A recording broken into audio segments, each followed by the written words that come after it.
Hello guys, welcome to my YouTube channel doctor Priyanka Singh maths. आज हम पढ़ेंगे एमएससी कॉम्प्लेक्स एनालिसिस का टॉपिक, जिसमें हमें निकालना है centre and radius of convergence of the power series. तो ये पावर सीरीज़ हमें गिवन है, जो कि है summation 3n factorial z to the power n divided by 2 to the power n into n factorial to the power 3। इस power series के लिए हमें निकालना है centre and radius of convergence. तो जो पावर सीरीज़ होती है उसका स्टैंडर्ड फॉर्म क्या है वो हम ऑलरेडी पढ़ चुके हैं, आप देख भी सकते हैं, लिंक है डिस्क्रिप्शन में, जिसमें हमने ये पढ़ा है कि जो पावर सीरीज़ होती है वो कुछ इस फॉर्म में होती है। ओके, इस फॉर्म में। सो ये है स्टैंडर्ड फॉर्म। दैट मीन्स कि ये जो आपका z minus z not to the power n है, यहाँ पर ये जो z नॉट है that is the centre of the कहलाता है। ठीक है, तो यहाँ पर आप कंपेयर करिए इसको स्टैंडर्ड फॉर्म को पावर सीरीज से, तो आप देखेंगे कि यहाँ पर हमें गिवन है z to the power n only, तो हम इसको लिख सकते हैं z minus zero to the power n whole to the power n। That means कि यहाँ पर जो हमारा सेंटर है वो क्या है, ज़ीरो है, कोई वैल्यू हमें दी नहीं है, इसलिए यहाँ पर सेंटर क्या हो जाएगा, z नॉट क्या होगा, ज़ीरो, जब आप इसको स्टैंडर्ड फॉर्म से कंपेयर करेंगे। सेकेंडली जो en है, en यहाँ मतलब coefficient of z minus z not to the power n, वो क्या है 3n factorial divided by 2 to the power n factorial power 3। ये हमारा an है।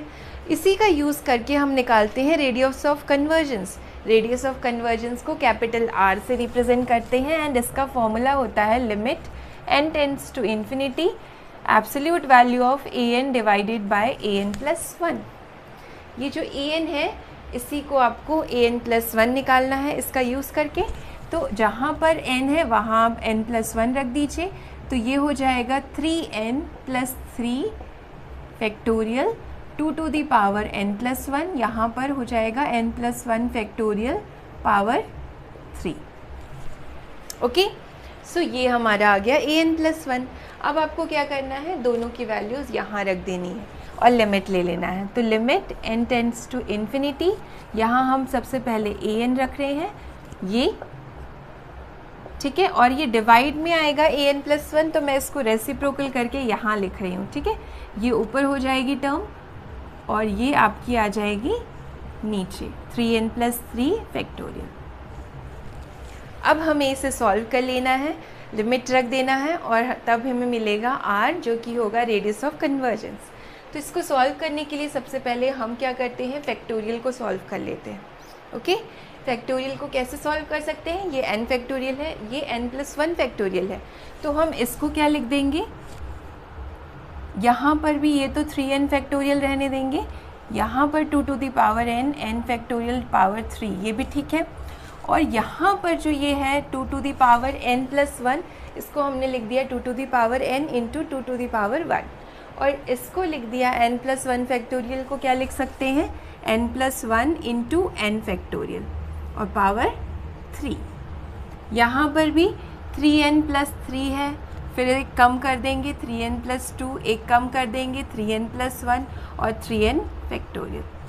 तो ये कैंसिल हो जाएगी टर्म, ये हमारी इससे कैंसिल हो जाएगी and 2 to the power n cancel हो जाएगा। ओके, सो आप देखिए लिमिट यहाँ लिख लीजिए, limit n tends to infinity, जो हमारा छूट गया था यहाँ पर लिखना। अब देखिए, अब यहाँ पे इजी है, only you have to put the value of n, जो n टेंड्स टू इन्फिनिटी है वो रखना है। तो उसको रखने के लिए सबसे पहले हम इसको सॉल्व कर लेंगे थोड़ा सा, क्योंकि अगर आप डायरेक्टली n की वैल्यू इन्फिनिटी रखेंगे तो ये न्यूमरेटर भी इन्फिनिटी हो जाएगा, डिनोमिनेटर भी। इसलिए हम क्या करने वाले हैं, सबसे पहले मैं लिख देती हूँ जो टर्म्स हमारे पास बची हैं उनकी वैल्यू, क्योंकि सारी टर्म्स, कुछ टर्म्स कैंसिल आउट हो गई हैं तो कुछ ही बची है हमारे पास। सो ये टर्म्स ओनली रिमेनिंग है। ठीक है, इन टर्म्स में आप देखिए, अगर आप n क्यूब से डिवाइड कर दें न्यूमरेटर और डिनोमिनेटर को तो कुछ ये सॉल्व हो जाएगा। तो हम क्या करने वाले हैं, dividing numerator and denominator by n cube से डिवाइड कर रहे हैं, ठीक है, dividing numerator and denominator by n cube. इससे क्या होने वाला है, देखिए ये जो इन्फिनिटी बाय इन्फिनिटी का फॉर्म है वो आपका रिड्यूस हो जाएगा। यहाँ पर जब आप n क्यूब से डिवाइड करेंगे तो ये बचेगा 1/n इस तरह से। यहाँ आप n क्यूब से डिवाइड करेंगे और n तीनों में ले लेंगे तो ये हो जाएगा इस तरह से,